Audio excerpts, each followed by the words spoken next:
Let's dive into today's news from the Faroe Islands. We've got a lot to cover, from politics and sports to some general news, and even a peek at the weather. We'll be pulling from a bunch of sources like in.fo, kvf.faroe, and vp.fo, and local.fo as well. So, ready to jump in? Absolutely. Let's get started with the political scene. There's some interesting talk about potential coalitions brewing. In.fo is reporting that the People's Party and the Union Party might be joining forces. Interesting. And on that note, kvf.fo is highlighting the controversy surrounding the fishing fee law. Seems like one of the articles might actually be struck down. Could have a big impact. Yeah, they're saying it could potentially hit government revenue by a hefty 70 to 100 million kroner. Speaking of finances, SEV's chairman is out there defending the oil tax, saying it's absolutely necessary. But of course, not everyone agrees. Right. kvf.fo is reporting that some folks are criticizing it as just another burden. There definitely seem to be some strong opinions on that one. And speaking of needing more information, looks like transparency is a big theme today. kvf.fo is reporting that the parliamentary auditors are calling for a full report on the Housing Loan Fund to be presented in Parliament. Definitely keeps things more accountable. And moving on, vp.fo is highlighting a resignation over at Føroyar, the national broadcasting company. Oh, right. I saw that headline. Yeah, it seems they're facing some legal challenges claiming the dismissal was invalid. Could get messy. For sure. Meanwhile, in.fo has a more local update. The Føroyar Municipal Council is finally forming after some delay. Well, about time. And for anyone traveling in the area, in.fo and vp.fo are both reporting that the tunnel north of Skjal is set to open on December 19th. Always good to have those infrastructure updates. All right, how about we shift gears a bit and talk some sports? Sounds good. vp.fo has a great piece about Lasse Isaacson. He's landed a pretty prestigious role as a Champions League referee observer for that big AC Milan versus Red Star Belgrade match. Wow, that's impressive. Definitely. And kvf.fo is reporting that Faroe's handball players are really making waves in the German top league. That's fantastic to hear. I know the Faroe Islands women's national handball team just wrapped up their EHF Euro campaign. Right. Unfortunately, they didn't advance, but local.fo pointed out that they still got a lot of recognition for their performance. That's always good to see. Oh, and speaking of good news in sports, in.fo reported that Johanna Fosdalsa has been named Football Talent of the Year 2024. Definitely a name to watch in the future. Absolutely. All right, let's move on to some general news. In.fo is reporting that tech giants, Google, Meta, Snapchat, TikTok, are under pressure to do something about illegal content. A lot of eyes on them right now. Yeah, it sounds like they're all presenting their action plans to address it. Well, hopefully they can actually make a difference. Now, for a bit of a heavier story, vp.fo and kvf.fo are both covering this tragic incident in Haven where some loose dogs have been killing sheep and geese. Oh, no, that's awful. Yeah, it's raising some serious concerns about animal control in the area. Understandably so. On a slightly lighter note, vp.fo shared that the Faroe Islands placed 74th out of 203 countries in the latest FIDE chest strength list. Not bad at all. Shows you the kind of strategic minds we have over here. For sure. And some intrigue coming from Føroyar Airport. In.fo is reporting that a new agreement's been secured, though the details are still under wraps. Interesting. I wonder what that could be about. Right. And in.fo also highlighted a pretty costly issue at the National Museum: mold infestation. Remediation efforts are expected to exceed 14 million kroners. Oh, wow. That's a significant amount. Yeah, sounds like a pretty serious problem. Definitely. And finally, in some international news, local.ofo is reporting that the Faroe Islands and Russia have extended their fisheries treaty for 2025. All right, well, before we go, let's get a quick look at the week's weather forecast. vp.ofo, what can we expect? Well, it looks like things are going to be pretty calm for the most part this week, but there is a chance of some increased wind and maybe even some heavy rain later on. Well, that's a look at what's been making headlines. Now, maybe we can dig a little deeper into some of these stories and consider what they might mean going forward. Sounds good to me. Let's start with the political landscape. With these potential coalition talks between the People's Party and the Union Party, what kind of impact do you think that could have? Well, if they actually do form a coalition, it could definitely shift the balance of power in the government, right? And that would probably influence how they approach, well, pretty much everything, things like that controversial fishing fee law, for example. Speaking of that law, what do you think about that whole article potentially being struck down That raises some pretty big questions, doesn't it? Oh, yeah, for sure. I mean, losing 70 to 100 million kroner in revenue, that's going to have a big impact on the government's budget, no doubt. They might have to make some adjustments to their spending or even look for new ways to bring in money. And then you've got that whole debate about the oil tax on top of everything else. It's adding another layer of complexity to the economic picture, wouldn't you say? Absolutely. It really highlights that ongoing discussion about, well, balancing economic development, especially in the energy sector with the environmental side of things. It's a tough one.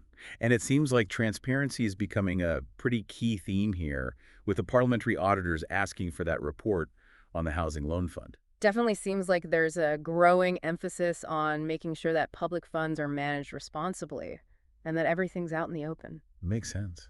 And what about that resignation at Føroyar?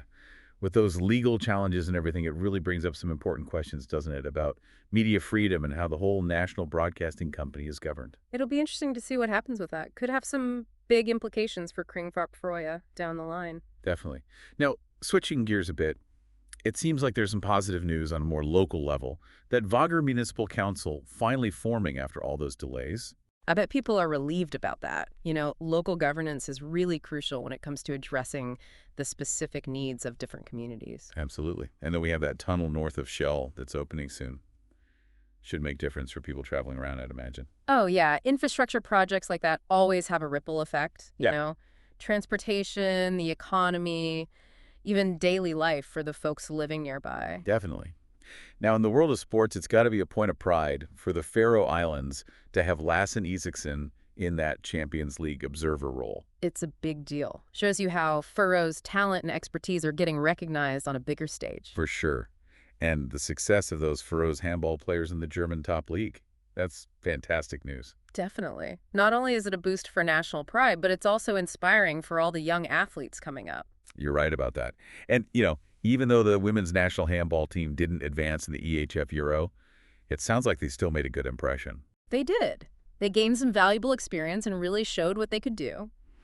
And Johanna Fostels being named Football Talent of the Year, that's a bright spot for the future of Faroes football. Absolutely.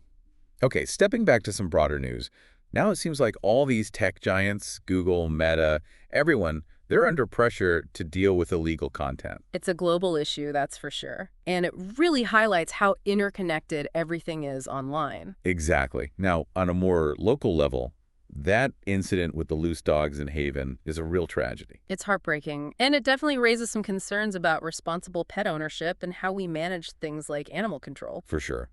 Now, this next bit of news is more on the fun side, the Faroe Islands ranking on that FADE chest strength list. That's pretty impressive. 74th out of 203 countries. Not bad at all. Shows you the strategic minds we've got here. Yeah. And then there's that mystery surrounding the Vágar Airport agreement. I know, right? Makes you wonder what they're cooking up over there. And then you've got that issue at the National Museum with the mold. 14 million kroner to fix it. That's a pretty hefty price tag. Shows you how important it is to protect our cultural heritage. It really does. And finally, in the realm of international news, it sounds like the Faroe Islands and Russia are sticking with their fisheries treaty for now. Definitely shows the importance of cooperation when it comes to managing resources that we share, and of course, keeping those diplomatic relations strong. Absolutely. Well, it seems like no matter what the news is, the Faroe Islands are constantly adapting and moving forward. That's the beauty of it, right? It's a small nation, but it's facing all these dynamic challenges and opportunities. And, through it all, the spirit of the Faroes people shines through. Their resilience, their adaptability, their commitment to their culture. It's a pretty amazing thing to see. I couldn't agree more. So as we wrap up this part of our deep dives, we'd love for you to think about what really stood out to you today. What are you curious about? What questions do you have? Wow, we've covered a lot of ground today, haven't we? From political shakeups to economic worries, sports highlights, and even those dogs causing trouble in Haven. It's true, we have. And, looking back at everything, it really shows how all these different events, even if they seem totally separate at first, can actually be connected in some pretty interesting ways. I totally agree. Think about that potential coalition government and how it might affect the whole fishing fee law situation. Exactly, a brand new government. They might have totally different priorities when it comes to that law, or even try to come at the whole negotiation thing from a new angle. Right. And then you've got the economic side of things. If that law actually gets struck down and the government loses all that revenue, well, it's going to affect their decisions on things like the oil tax, right? Yeah. No doubt about it. If they lose that income from fishing fees, they might have to get creative and find other ways to bring in money. It's like one thing leads to another, doesn't it? A whole chain reaction. That's a good way to put it. And it's not just about the economy either. Social issues, the environment, our cultural values, they all play a part and kind of weave together to make up the bigger picture of life here in the Faroe Islands. That's a really good point. And, that whole situation with Føroyar, the resignation and the legal challenges, it's more than just a legal case, isn't it? Right. It makes you think about bigger issues too, like how much freedoms does the media really have? How transparent and accountable is a public institution like that supposed to be? Exactly. And those are questions that go way beyond just this one incident. They affect how everyone gets information and how we talk about important things as a society.